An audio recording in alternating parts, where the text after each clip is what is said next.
For the first time in the U.S., some schools could start using facial recognition for security.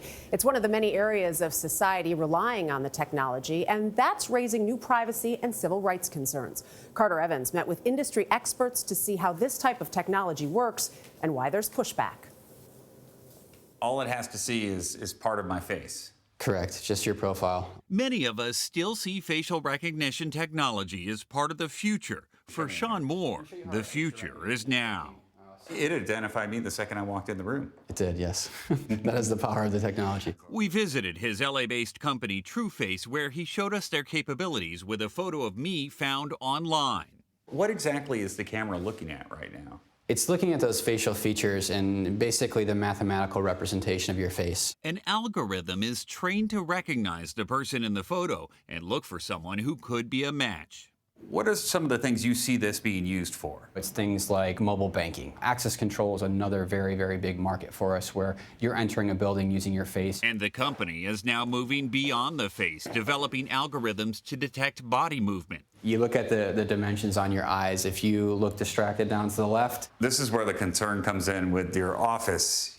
You don't want them necessarily using this to know where you're looking every second. This was not intended for use in an office to monitor employees and where they're looking around. Yeah.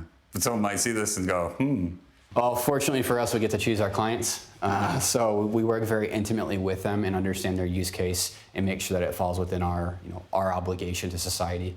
In China, the government is putting facial recognition to use with plans to install 400 million cameras in the next 3 years, tracking everyone from jaywalkers to ethnic minorities they see as a separatist threat.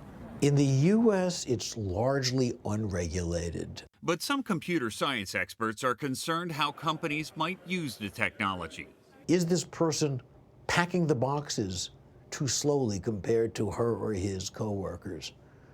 This person wandered off to take a break for a little bit too long. But here's a camera, and it's doing it constantly and turning up the pressure, turning up the heat with no discretion. At Ritchie Trucking in Fresno, drivers are tracked by face-reading cameras.